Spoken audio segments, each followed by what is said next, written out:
प्यारे बच्चों, सादर नमस्कार। पिछले लेक्चर में आपको हमने आव्यूह विधि से समीकरण हल करना सिखाया। आशा करता हूँ कि आपने उसे पढ़ा होगा और समझा होगा अच्छे से।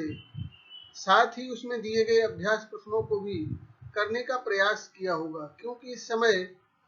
आपके पास भी पर्याप्त समय है। घर में ही अधिकांश रहना होता है, बाहर कहीं नहीं जाना है, तो निश्चित रूप से समय का सदुपयोग भी होता है और हमारा अध्ययन भी व्यवस्थित होता रहता है। हम जो पढ़ रहे हैं इस समय का हमारा सदुपयोग भी हो रहा है, साथ साथ में हम अपने विषय वस्तु को भी तैयार करते जा रहे हैं। सभी विषयों का लगभग इस समय पाठ्यक्रम चल रहा है, ऑनलाइन शिक्षण व्यवस्था चल रही है, तो कंटिन्यू नहीं लेकिन कुछ अंतराल के बाद चल रही है। अब जून का महीना इसलिए कुछ अंतराल से चल रहा है, एक आध दिन छोड़ करके इस तरह से चल रहा है। तो निश्चित रूप से आप उससे जो है आशा कर रहा हूँ कि लाभान्वित हो रहे होंगे। व्यवस्थित यदि आप पढ़ेंगे इन्हें तो निश्चित रूप से आप व्यवस्थित तरीके से जो है अपनी कॉपी में भी प्रश्नों को भी हल करेंगे। एक्सरसाइज पुस्तकें कापियां सब आपने खरीद ली होंगी आप, जिससे व्यवस्थित कार्य आपका होता रहे। मैं प्रारंभ से ही आपको काफी सजेस्ट करता आ रहा हूँ कि आप अपना कार्य व्यवस्थित करिए, जिससे कहीं कोई जो है लास्ट में आपका कोई चीज छूटे नहीं। और साथ साथ में कभी कोई कंफ्यूजन होता है तो हम अगर व्यवस्थित प्रश्नों को हल करते हैं तो जब भी हमें आवश्यकता होती है अपनी कॉपी खोल करके हम उन्हें देख सकते हैं। तो यहाँ आज हम आपको समीकरणों का हल करना, पिछले में लेक्चर में हमने आपको आव्यूह विधि से पढ़ाया था, आज क्रैमर विधि से पढ़ाएंगे। क्रैमर विधि से हम जो है किस तरह समीकरणों को हल करते हैं। सबसे पहले जो समीकरण हमें दिए जाते हैं समीकरण निकाय, उनके गुणांकों से, चरों के गुणांकों से निर्मित जो है सारणिक तैयार करते हैं हम, और जिसको हम कैपिटल डी से, डिटरमिनेंट को डी से रिप्रेजेंट करते हैं, इसलिए कैपिटल डी से उसे हम रिप्रेजेंट करते हैं। गुणांकों का जो सारणिक होता है, चरों एक्स वाई जेड के गुणांकों का सारणिक डी, और क्रम से हम एक एक जो है पहले स्तंभ को पुनः अचर पदों से, इसके बराबर में जो समीकरणों के बराबर में जो मान दिए जाते हैं उन्हें हम अचर पद कहें, और उन अचर पदों को हम पहले स्तंभ को, सबसे पहले जो है पहले स्तंभ को जो है डी के पहले स्तंभ को, जो गुणांकों का सारणिक है उसके पहले स्तंभ को हमने अचर पदों से प्रतिस्थापित किया जो है, या बदल दिया, अचर पदों से बदला, तो निश्चित रूप से dx बराबर सारणिक आया और उसका मान निकाल लिया। इसी तरह से दूसरे स्तंभ को भी हम पुनः अब अगली बार में सारणिक डी के पहले स्तंभ और तीसरे को एक सा रखेंगे, दूसरे स्तंभ को अचर पदों से बदलेंगे तो dy सारणिक प्राप्त होगा और उसका मान निकाल लेंगे। इसी तरह से तीसरे स्तंभ सारणिक डी के जो है तीसरे स्तंभ को भी हम बदलेंगे, अचर पदों से प्रतिस्थापित करने, विस्थापित करेंगे जो तीसरे स्तंभ को, तो हमें इस तरह से dz प्राप्त होगा और उसका मान निकाल लेंगे। इस तरह से क्रम से तीनों की जो है वहां चारों सारणिकों के मान निकाल करके x y z के मान हम इससे x बराबर जो है dx अपॉन जो है d से x, dy अपॉन d से जो है y, और dz अपॉन जो है z से z का मान प्राप्त कर लेंगे। इस तरह से आगे हम इसे जो है आज इस क्लास में जो है हम यही चीजें सारी सीखेंगे। तो आप इस कार्य को व्यवस्थित करते रहिए। क्लास प्रारंभ करते हैं। धन्यवाद। प्यारे बच्चों, देखिए इसमें क्रैमर विधि से जो है समीकरणों को हल करना है, क्रैमर के नियम द्वारा रैखिक समीकरणों को हल करना। क्रैमर्स रूल टू सॉल्व जो है लीनियर इक्वेशंस, दिए गए रैखिक समीकरणों के गुणांकों से निर्मित सारणिक को डी से निरूपित करते हैं, जैसा कि मैंने आपको प्रारंभ में ही बताया। इसे हम गुणांक सारणिक डी, जो गुणांकों से निर्मित सारणिक डी है, के प्रथम स्तंभ को अचर पदों से प्रतिस्थापित कर सारणिक dx प्राप्त कर लेते हैं। अब तीसरे नंबर पर अब गुणांक सारणिक डी के द्वितीय स्तंभ को अचर पदों से प्रतिस्थापित कर जो है सारणिक dy प्राप्त कर लेते हैं। इसी प्रकार गुणांक सारणिक डी के जो है तृतीय स्तंभ को जो है अचर पदों से प्रतिस्थापित कर सारणिक dz प्राप्त कर लेते हैं। और तीनों जब हमने इसमें प्राप्त कर लिया तो हम सारणिक का मान निकालने के लिए जो प्रक्रिया आपको बताया है उस तरह से इसे हम करते हैं। इसी प्रकार गुणांक सारणिक डी के तृतीय स्तंभ को अचर पदों से प्रतिस्थापित कर सारणिक dz प्राप्त कर लेते हैं। अब प्राप्त सारणिक d, dx, dy, dz के मान प्राप्त करते हैं। यदि सारणिक d बराबर शून्य नहीं है, यदि d is not equal to 0, d का मान शून्य नहीं है, तो समीकरण निकाय का एक अद्वितीय हल होता है। तब x y z के मान निम्न प्रकार से प्राप्त कर लेते हैं हम। x is equal to dx upon d, इसी तरह से y is equal to dy upon d और z बराबर dz अपॉन z d से जो है प्राप्त कर लेते हैं। यदि d का मान शून्य है तथा dx dy dz में से कम एक का मान शून्य है तो समीकरण निकाय असंगत होगा, अतः निकाय का कोई हल नहीं होगा। इस तरह से समीकरण की संगतता और असंगतता के लिए हम जो है यहाँ देखते हैं कि समीकरण संगत है या असंगत है, इसके लिए हम जो है इसे देखते हैं।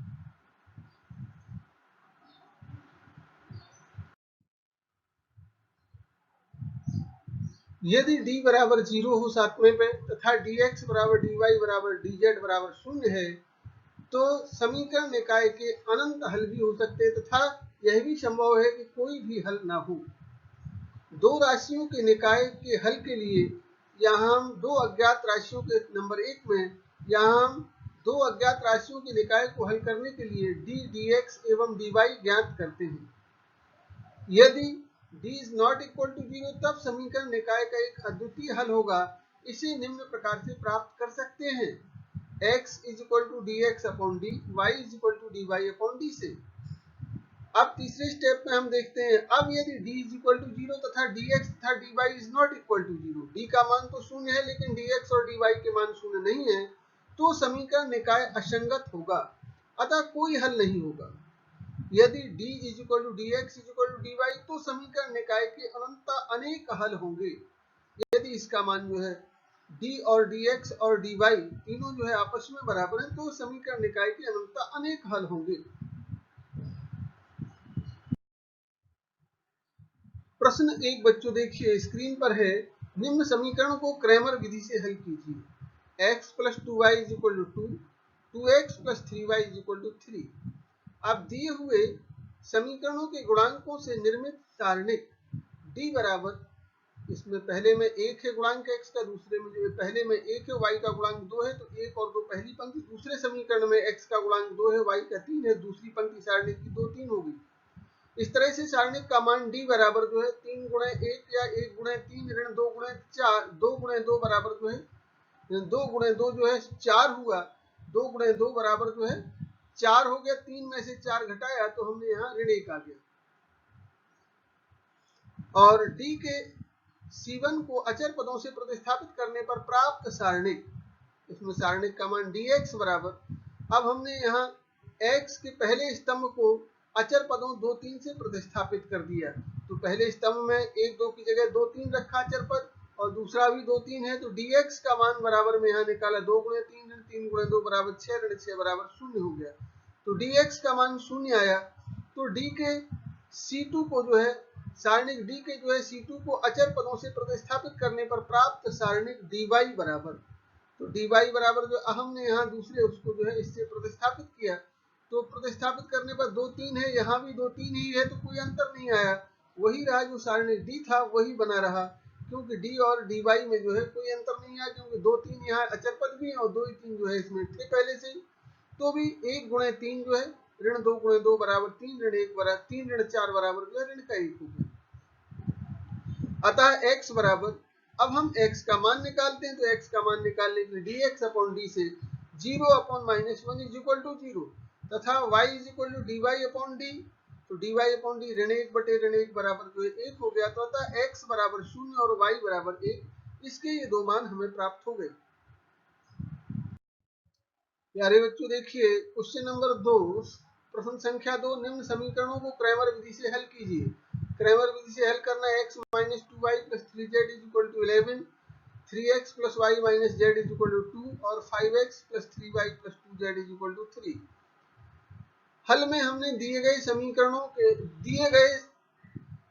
गए सारणिकों के गुणांकों, दिए गए समीकरणों के जो है गुणांकों से निर्मित सारणिक, दिए गए समीकरण जो 3 दिए गए हैं उनमें गुणांकों से जो है निर्मित जो है सारणिक हमारा d बराबर ये हो गया। d बराबर यहाँ हमने लिखा,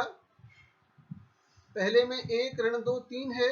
d बराबर पहली पंक्ति 1 ऋण 2 3 हो गई, दूसरी पंक्ति में जो है x का गुणांक 3, y का 1, z का ऋण 1 है, तो दूसरी पंक्ति 3 1 ऋण 1 हो गई, और तीसरी पंक्ति में 5 3 और 2 है, तो यहाँ तीसरी पंक्ति हो गई x का गुणांक 5, y का 3 और z का 2, तो पांच, तीसरी पंक्ति हो गई डी की जो है 5 3 2। अब R1 से प्रसार करने पर, R1 से हमने इसका प्रसार किया, प्रसार करने पर यहाँ डी बराबर पहली पंक्ति में 1 गुणे जो है, इससे पहली पंक्ति पहला स्तंभ छोड़ा 2 धन 3 जो है बराबर 5 हो जाएगा, धन का 2। अब ऋण ऋण पहली पंक्ति दूसरा स्तंभ है तो ऋण चिन्ह आएगा यहाँ, तो ऋण ऋण पहले से ही ऋण 2 है, धन का 2 हो गया। और पहली पंक्ति जो है दूसरा स्तंभ छोड़ा 6 ऋण जो है, ऋण धन जो हो गया 6 धन 5, धन का 3 गुणे जो है, अब पहली पंक्ति और तीसरा स्तंभ छोड़ा तो 9 में से 5 घटाया तो यहाँ 4, तो अगले में हमने 5 गुणे 1 5 हो गया, यहाँ 11 गुणे 2 22 हो गया, धन का यहाँ 4 गुणे 3 12 हो गया, 5 धन 22 धन 12 बराबर 39 हो गया। सारणिक डी का मान 39 आया। और तब डी के प्रथम स्तंभ C1 को, अब इसके प्रथम स्तंभ डी के जो है C1 को, इसको बदला हमने अचर पदों 11 2 3 से, इसकी जगह हमने अचर पदों से विस्थापित करने पर प्राप्त सारणिक dx बराबर, तो इसमें हमने dx बराबर सारणिक क्या हो गया हमारा, dx बराबर हो गया पहला स्तंभ 11 2 3 हो गया, ऋण 2 1 3 वैसे का वैसा रहा, और ये 3 ऋण 1 2 वैसे ही रहा। R1 से अब हमने इसका प्रसार किया और प्रसार करने पर dx का मान निकालते हैं। अब dx बराबर जो है यहाँ 11 गुणे 2 धन 3, धन 2 गुणे 4 धन 3, धन 3 गुणे 6 ऋण 3, और तब यहाँ 11 2 और 3 5 का गुणा 11 में हुआ 55 हुआ, यहाँ 7 का गुणा 2 में 14 हुआ, धन 3 का गुणा 3 में 9 हुआ, बराबर में 55 14 और 9 जोड़ करके 78 हो गया। dx का मान 78 आया।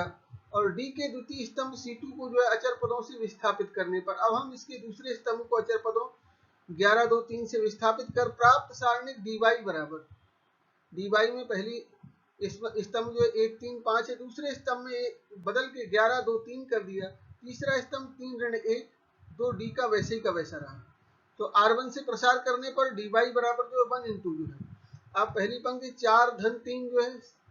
ऋण ऋण धन, ये जो है क्योंकि पहली पंक्ति दूसरा स्तंभ है इसलिए ऋण का 11 गुणे जो है, इसमें पहली पंक्ति दूसरा स्तंभ छोड़ा हमने 6 धन 5 11, धन का 3 जो है यहाँ, अब 3 गुणे जो है 9 ऋण 10 जो है, ऋण का 1 आया तो ऋण का 1 से यहाँ गुणा करने के बाद 7 का 1 में 7 हुआ, ऋण 11 का जो है 11 में हुआ ऋण का 121, और धन 3 का ऋण 1 में हुआ तो ऋण का 3। अब 7 ऋण 121 ऋण 3 बराबर ऋण का 117 है, और dy का मान जब हो गया ऋण का 117 है, तो d के तृतीय स्तंभ C3 को अचर पदों से प्रतिस्थापित करने पर प्राप्त सारणिक dz बराबर, dz बराबर हमने देखा यहाँ dz का मान, अब तीसरे स्तंभ को बदल दिया, तीसरे स्तंभ 3 ऋण 1 2 की जगह 11 2 3 रखा हमने, ये पूर्ववत रहे 1 3 5 ऋण 2 1 3 जो है d में था वही रहा, केवल तीसरा स्तंभ बदला हमने 11 2 3 कर दिया। अब इससे हम इसका भी मान पहली पंक्ति से या स्तंभ से किसी से भी प्रसार करते हैं, सारणिक का मान तो किसी भी पंक्ति या किसी भी स्तंभ से करें, प्रसार में कोई अंतर नहीं आता, मान वही रहता है। तो हम सुविधानुसार किसी के अकॉर्डिंग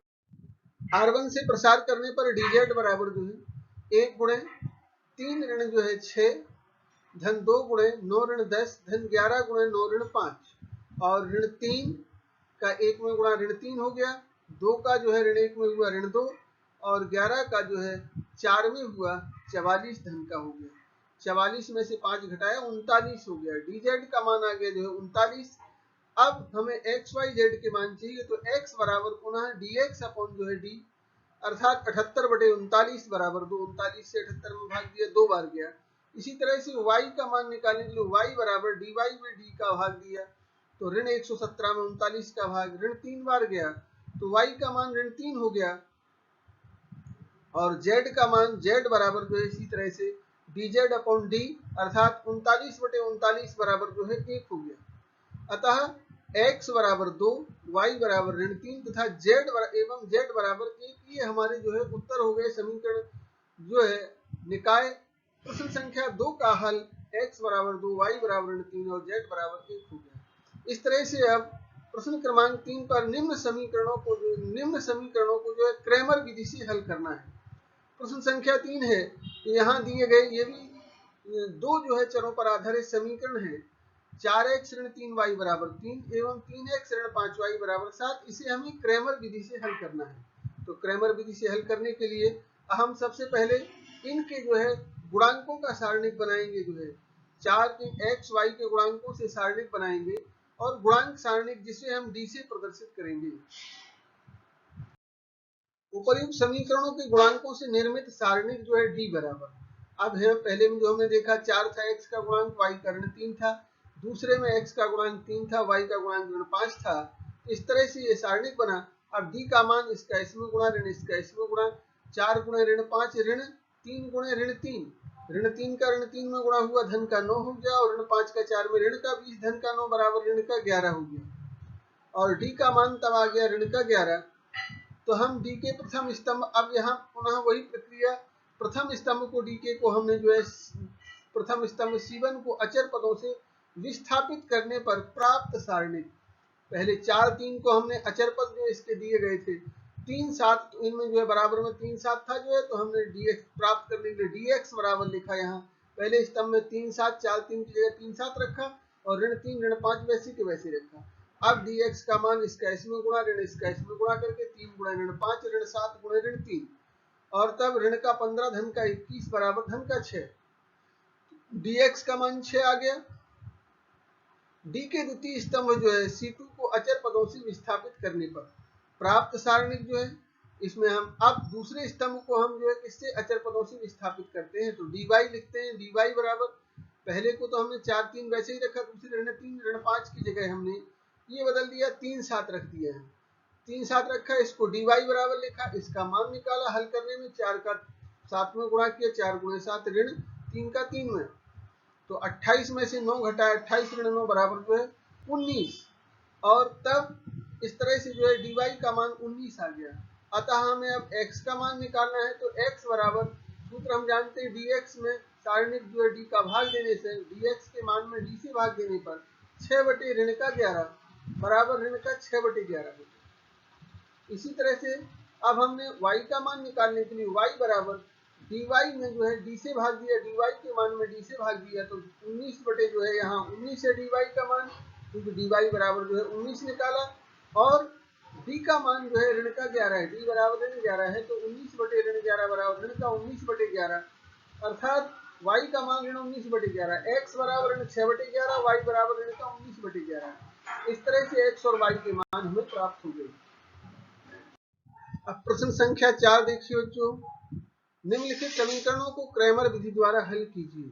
3x ऋण 2y धन 3z बराबर जो है 8, इसी तरह से 2x धन y ऋण z बराबर 1, और तीसरा समीकरण है 4x ऋण 3y बराबर जो है धन 4x ऋण 3y धन 2z बराबर 4 है।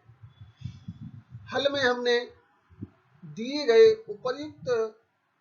समीकरणों के गुणांकों से निर्मित सारणिक, यहाँ समीकरणों के गुणांकों से निर्मित सारणिक जो है d बराबर जो 3 समीकरण दिए, इनमें x y z के गुणांकों से निर्मित सारणिक को जो है d बराबर लिखा हमने, और d बराबर पहला 3 है, इसमें ऋण 2 और 3, तो ऋण 3 ऋण 2 3,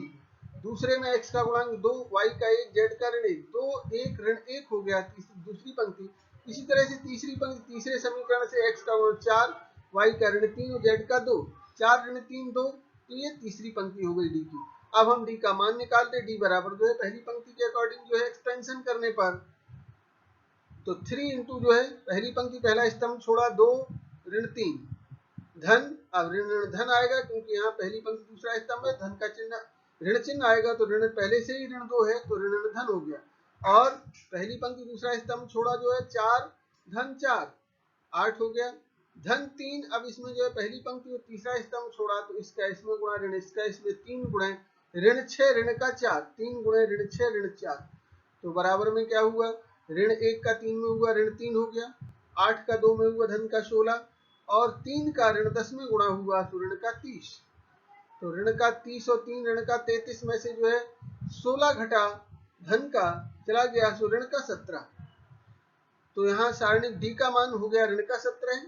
अब सारणिक d के प्रथम स्तंभ को अचर पदों से विस्थापित करने पर प्राप्त सारणिक dx बराबर, dx का मान 8 ऋण 2, जो यहाँ dx आ गया, पहले स्तंभ को हमने विस्थापित कर दिया, 8 1 2 से अचर में 8 1 और इसमें 4 है, तो पहले स्तंभ को 3 2 4 को हमने 8 1 4 लिखा यहाँ,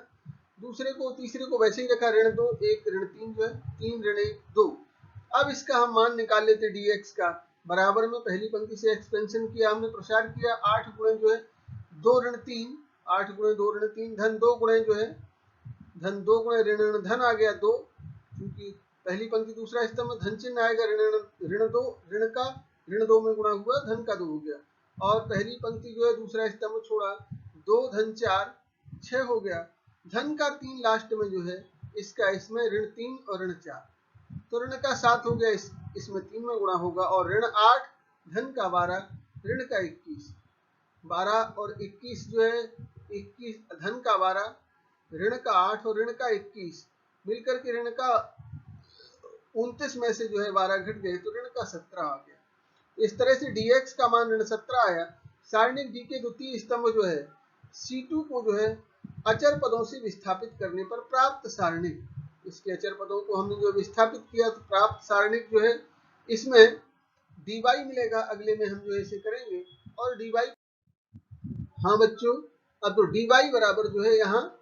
3 2 4 8, अब दूसरे स्तंभ को 8 1 4 कर दिया तो ये dy हो गया, dy का, और 3 ऋण 1 2 वैसे ही था, पहला और तीसरा स्तंभ d का वैसे ही रखा, केवल दूसरे स्तंभ को बदला हमने जो है 8 1 4 से, बराबर में इसका मान निकाल लेते हैं dy का, 3 गुणे जो है, अब 3 गुणे 2 धन 4 ऋण धन हो गया, और यहाँ जो है अब पुनः पहली पंक्ति दूसरे स्तंभ में तो ऋण चिन्ह आएगा, ऋण का 8 गुणे पहली पंक्ति और दूसरा स्तंभ छोड़ा 4 धन का 4 ऋण धन हो गया, 4 धन 4, अब धन का 3 जो है, अब चूंकि पहली पंक्ति तीसरा स्तंभ में धन चिन्ह आएगा, 3 गुणे जो है इसके उपसारणिक में 2 गुणे 4 8 ऋण का 4 8 ऋण 4, अब अगले में यहाँ 4 2 6 का 3 में गुणा हुआ 18,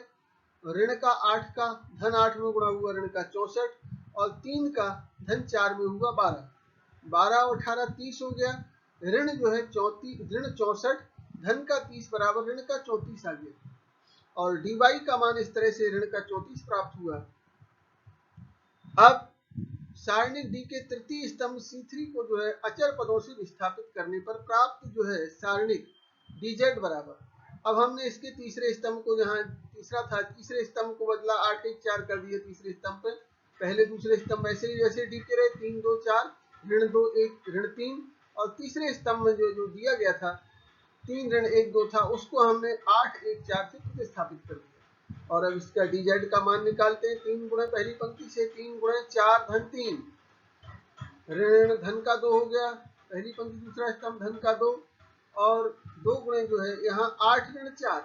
क्योंकि पहली पंक्ति दूसरा स्तंभ छोड़ा 4 दूना 8 ऋण 4 भी,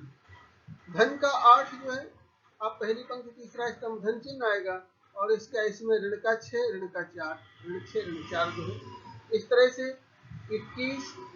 और धन का 8 और ऋण का 80, क्योंकि 6 4 10 ऋण का 10 धन का 8 गुणा हुआ ऋण का 80 हो गया, और बराबर में ऋण का 51, 21 8 धन के जो है तो 29 और 80 ऋण के हैं जो है तो ऋण का 51 बचा, dz बराबर हो गया माइनस का 51। अब x बराबर निकालते हैं तो dx में d से भाग देते, dx सारणिक dx के मान में सारणिक d के मान से भाग दिया तो ऋण 17 बटे जो है ऋण 17 बराबर 1 आ गया। इसी तरह से y के लिए dy का मान जो है यहाँ दिया गया है ऋण का 34, और dx का मान मालूम चला है, d का मान 17 है, ऋण का 17 है ये, तो y बराबर dy बटे जो है d, सारणिक dy का मान ऋण 34 है, सारणिक d का मान ऋण 17 है, तो यहाँ काट दिया, ऋण चिन्ह कट गया, 17 का 34 में 2 बार भाग गया तो y का मान हो गया 2। इस तरह से z बराबर जब हमने निकाला तो dz बटे जो है d, सारणिक dz का मान हमने निकाला ऋण 51 है, और d का मान जो है सारणिक के d का मान जो है माइनस का 17 है, ऋण दोनों से कट गया ऊपर नीचे से, और 51 में 17 का भाग दिया 3 बार गया। इस तरह से हमें x y z के मान x बराबर 1 y बराबर 2 और z बराबर 3 प्राप्त हो गए। समीकरण से जो है ये सारणिक से हमें इनकी मान प्राप्त हो गई। ये प्रश्न एक बच्चे जो है प्रश्न क्रमांक 5 किलोग्राम प्याज, 3 किलोग्राम गेहूं और 2 किलोग्राम चावल का मूल्य 60 रुपए है। 2 किलोग्राम प्याज, 4 किलोग्राम गेहूं और 6 किलोग्राम चावल का मूल्य 90 रुपए है। इस तरह से 6 किलोग्राम प्याज, 2 किलोग्राम गेहूं और 3 किलोग्राम चावल का मूल्य भी 70 रुपए है। आव्यूह विधि द्वारा प्रत्येक का मूल्य प्रति किलोग्राम में ज्ञात करना है। तो प्रति किलोग्राम में ज्ञात करने के लिए यहाँ हल में मान लिया हमने, माना प्याज, गेहूं और चावल का प्रति किलोग्राम मूल्य क्रमशः x रुपए, y रुपए और z रुपए है। प्याज का प्रति किलोग्राम मूल्य मान लिया x रुपए है, गेहूं का प्रति किलोग्राम मूल्य मान लिया y रुपए है और चावल का प्रति किलोग्राम मूल्य मान लिया z रुपए है। तब प्रश्नानुसार यहाँ हमने इनको इक्वेशनाइज किया, हल में हमने समीकरणों से इनको समीकरण बनाए। पहले हमने जो इबारती प्रश्न था इससे हमें पहले समीकरण नहीं दिए गए थे, तो हमने भाषा से समीकरण गणती सूत्रीकरण किया और समीकरण बनाया इनसे। तो 4x 4 किलोग्राम प्याज है तो 4x कर दिया, 3 किलोग्राम गेहूं धन 3y धन 2z बराबर जो है 60 हो गया। इसी तरह से दूसरे में दिया गया है 2 किलोग्राम चावल, 2 किलोग्राम, दूसरे में 2 किलोग्राम प्याज, 4 किलोग्राम गेहूं और 6 किलोग्राम चावल। तो 2 किलोग्राम प्याज है, प्याज को हमने x रुपए प्रति किलोग्राम से 2 गुणे जो है x हो गया, प्याज का मूल्य जो है 2x धन का 4 किलोग्राम गेहूं है, गेहूं का मूल्य y रुपए प्रति किलोग्राम तो 4y हो गया धन का 4y। इसी तरह से इसमें 6 किलोग्राम चावल है, चावल का मूल्य प्रति किलोग्राम z रुपए माना हमने तो 6 किलोग्राम का 6z हो गया धन का 6z इज इक्वल टू 90। इसको समीकरण नंबर 2 से निरूपित कर दिया हमने। क्योंकि 2 किलोग्राम प्याज, 4 किलोग्राम गेहूं एवं 6 किलोग्राम चावल का मूल्य 90 रुपए है, तो इसको इक्वलाइज करके हमने 2x धन 4y धन 6z बराबर 90 दूसरा समीकरण डाला। अब 6 किलोग्राम प्याज, 2 किलोग्राम गेहूं और 3 किलोग्राम चावल का मूल्य 70 रुपए है। अतः इसको हम समीकरण बनाने के लिए 6 किलोग्राम प्याज, प्याज का प्रति किलोग्राम मूल्य x रुपए है, 6x हो गया धन 2 किलोग्राम गेहूं, गेहूं का मूल्य प्रति किलोग्राम y रुपए है तो यहाँ 2y हो गया धन चावल का प्रति किलोग्राम मूल्य 3 z रुपए प्रति किलोग्राम है चावल का तो 3z हो गया, 3 किलोग्राम चावल है तो 3z हो गया बराबर में 70। तीनों के मूल्य को जोड़ा बराबर 70, ये समीकरण नंबर 3 हो गया। अब उपर्युक्त तीनों समीकरणों को आव्यूह रूप में इस प्रकार लिखने पर, आगे हम समीकरणों को आव्यूह रूप में लिखते हैं। हम प्यारे बच्चों देखिए, तो आव्यूह रूप में लिखने पर आव्यूह ए को हमने इनके गुणांकों से बनाया 4 3 2, 2 4 6 और 6 2 3। इसी तरह से कैपिटल X बराबर x y z हो गया एवं z बराबर मूल्यों का जो है दिया गया टोटल 60, 90 और 70 रुपए। इस तरह से सारणिक ए का मान सबसे पहले, अब हमने यहाँ क्या किया, इसका सारणिक बनाया, जो आव्यूह ए था उसका हमने सारणिक बनाया और सारणिक का मान निकाला 4 3 2, सारणिक में 2 4 6 और तीसरी पंक्ति 6 2 3 है। इस तरह से बराबर में इसका प्रसार कर दिया हमने पहली पंक्ति के सापेक्ष 4 गुणे। अब पहली पंक्ति पहला स्तंभ छोड़ा 12 ऋण 6 दूना 12 ऋण 12 हो गया, 4 गुणे 12 ऋण 12। अब यहाँ पहली पंक्ति दूसरा स्तंभ में ऋण चिन्ह आएगा, ऋण का 3 गुणे जो है पहली पंक्ति और दूसरा स्तंभ छोड़ा तो उपसारणिक इसका 2 6 6 3 बचा, इसका इसमें गुणा 3 गुना 6 ऋण 6 गुणे 6 ऋण 3 गुणे 6 ऋण 36 हो गया धन का 2 जो है पहली पंक्ति तीसरे स्तंभ का विभव 2 है, 2 गुणे, अब इसमें से हमने पहली पंक्ति तीसरा स्तंभ छोड़ा 4 ऋण जो है 24, 4 ऋण 24। आगे हमने सारणिक ए बराबर, इसमें जो है 0 हो गया, 12 में से 12 गया, 0 का 4 में 0 हो गया, ऋण 3 का ऋण 30 में 6 ऋण 36, ऋण 30 बचा, ऋण 30 का 3 हुआ धन का 90 और 2 का ऋण जो है 20 में गुणा हुआ सो ऋण का 40, 90 में से 40 घटा 50 आ गया। इस तरह से एक हमें सारणिक ए का मान 50 प्राप्त हो गया। अब ए के सहखंड ज्ञात करते हैं, ए के सहगुणनखंड या सहखंड निकालते हैं। तो a11 बराबर जो है हमने देखा पहली जो है पंक्ति और पहला स्तंभ छोड़ा जो है तो इसका उपसारणिक 4 6 2 3 हो गया और चूंकि एक एक है इसलिए धन चिन्ह आएगा तो 12 ऋण जो है 12 शून्य हो गया। a12 में ऋण चिन्ह आएगा, पहली पंक्ति दूसरा स्तंभ छोड़ा, पहली पंक्ति दूसरा स्तंभ छोड़ा, 2 6 6 3 2 6 6 3 ऋण चिन्ह के साथ और 3 दूना 6 बाहर ऋण चिन्ह लिया, अंदर पुस्तक में 6 ऋण जो है 36 और 36 6 में से घटाए तो ऋण का 30, ऋण 30 का जो है यहाँ ऋण में गुणा हुआ धन का 30 हो गया। a12 का मान धन 30 हो गया। इसी तरह से a13 पहली पंक्ति तीसरा स्तंभ छोड़ा, उपसारणिक पहली पंक्ति तीसरा स्तंभ से धन चिन्ह आएगा 2 4 6 2, 2 4 6 2 इसका प्रसार किया, 4 ऋण जो है 24 बराबर ऋण का 20 आ गया। इसी तरह से A21 दूसरी पंक्ति और पहला स्तंभ छोड़ा, 3 2 2 3, इसको हमने A21 में -3 2 2 3, 9 ऋण जो है 4 बराबर -9 -4 माइनस का 5 हो गया। इसी तरह से A22 के लिए दूसरी पंक्ति और दूसरा स्तंभ छोड़ा तो 4 2 उपसारणिक 6 3, 4 2 6 3 क्योंकि 2 2 है, A22 है इसलिए धन का चिन्ह आएगा, बराबर में 4 3 12 ऋण 12 बराबर 0 हो गया। A23 में दूसरी पंक्ति और तीसरा स्तंभ हटाया तो 4 3 6 2, 4 3 6 2, लेकिन यहाँ A23 है तो माइनस साइन आएगा, तो माइनस साइन में बराबर में माइनस बाहर रखा, 8 ऋण जो है 18, अर्थात ऋण 10 का ऋण में गुणा हुआ, धन का 10 आ गया। A23 का मान, A31 का मान, अब A31 तीसरी पंक्ति पहला स्तंभ छोड़ दीजिए, इसमें 3 2 4 6, 3 2 4 6 और बराबर में 6 3 18, ऋण जो है 8 बराबर 10 हो गया। और A32 अब तीसरी पंक्ति दूसरा स्तंभ छोड़ा तो 4 2 जो है और 2 6, 4 2 और 2 6, इसमें माइनस चिन्ह आएगा क्योंकि 3 2 है तो माइनस साइन आया, और बराबर में 6 चौको 24 ऋण 4, ऋण ऋण जो है अब यहाँ से 24 में से 4 घटा, धन का 20, ऋण चिन्ह लगा तो ऋण का 20 हो गया। और A33 का मान जो है कैपिटल A33, तो इसमें तीसरी पंक्ति तीसरा स्तंभ, तीसरी पंक्ति ये हो गई 6 2 3, तीसरा स्तंभ 2 6 3 हो गया, इनको छोड़ दीजिए, 4 3 2 4, 4 3 2 4 हुआ, बराबर में जो है इसका गुणा किया 16, ऋण जो है 6 बराबर 10,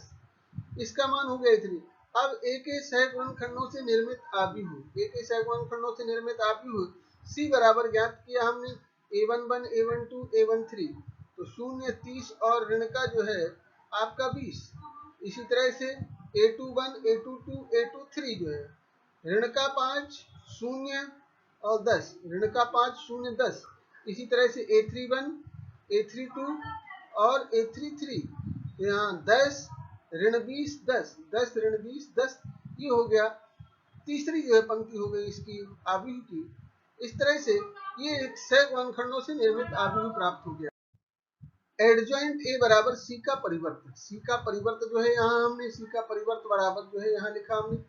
C का परिवर्त जो है पहले उसको जो परिवर्त करिए, पंक्तियों को स्तंभों में बदला तो 0 ऋण 5 10, 30 0 ऋण 20 और ऋण 20 10 10। इस तरह से अब हमने A इनवर्स निकालने के लिए हमें एडजॉइंट A मालूम हो गया, A इनवर्स बराबर 1 सारणिक A का मान जो है गुणे एडजॉइंट A, तो यहाँ हम सारणिक A का एडजॉइंट A में भाग दे देते हैं, तो सारणिक A का मान 50 था तो 1/50 का हमने A इनवर्स जो हमें एडजॉइंट इसका हमें ये मालूम है 0 -5 10 जो 30 0 -20 -20 10 और 0 10 सॉरी -20 10 और 10, ये तीसरी पंक्ति है इसकी एडजॉइंट की। अब हम इसमें अब x बराबर A इनवर्स B से ज्ञात करते हैं, x को हमने लिखा XYZ बराबर A इनवर्स को हमने 1/50 का इसमें गुणा बाहर ही रखा,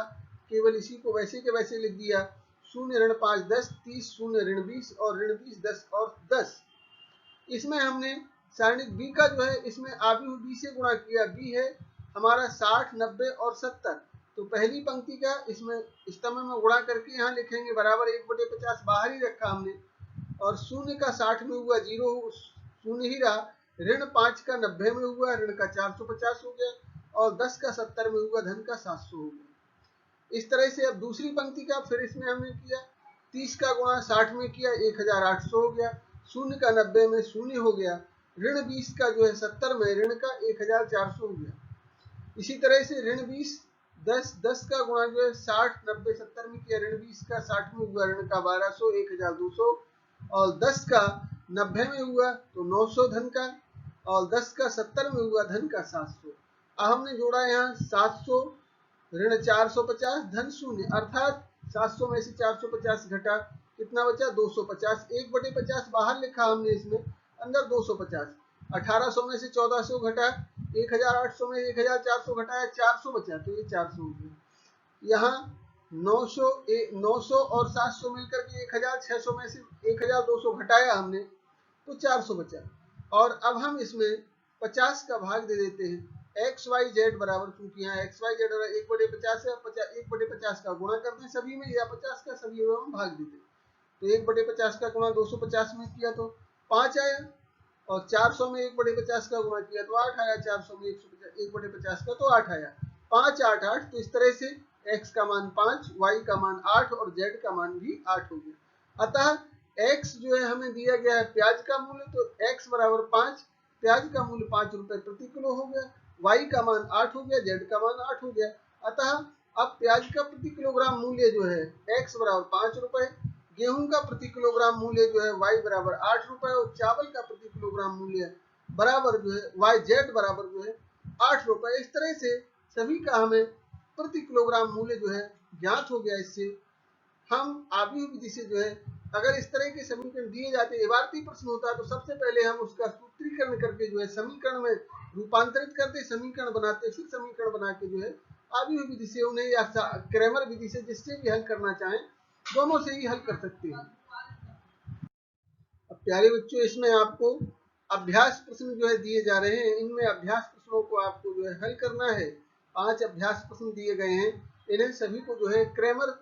के नियम से इन तीनों जो पांचों जो समीकरण दिए, 5 जो है प्रश्न दिए गए, पांचों में क्रैमर जो है विधि का प्रयोग करके इन पांचों को जो है अभ्यास के प्रश्नों को हल करना है। आपने क्लास को अच्छे से पढ़ा है तो सारे प्रश्न आपके जो है बहुत समझ में आए होंगे, और आशा करता हूँ निश्चित रूप से आप इन्हें व्यवस्थित सारे प्रश्नों को हल कर सकेंगे। क्योंकि ये प्रश्न 5वां थोड़ा सा यहाँ देख रहे हैं, 2/x लिखा जैसे 3/y 10/z है। हो सकता है कि हमने इस तरह का प्रश्न आपको में, तो यहाँ हम कुछ नहीं है, केवल जहाँ x का गुणांक 2 रहे थे, यहाँ 1/x का गुणांक, यहाँ 3/y है तो 1/y का गुणांक, जहाँ x की जगह 1/x, y की जगह 1/y, z की जगह 1/z, और सारी चीजें वैसी ही है,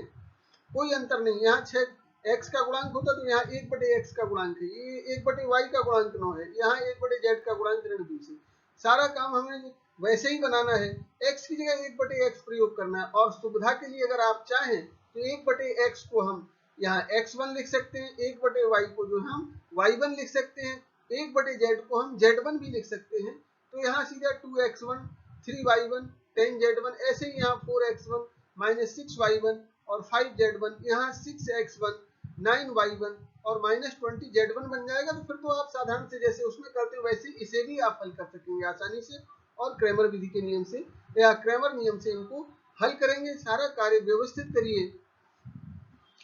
जो आप व्यवस्थित करते रहेंगे तो निश्चित रूप से आपको सारी चीजें जो है समझ आएंगी। अध्याय भी आपका लगभग पूरा होने को है, बस एक लेक्चर और होगा, इसके बाद जो है सारा चैप्टर आपका पूरा हो गया।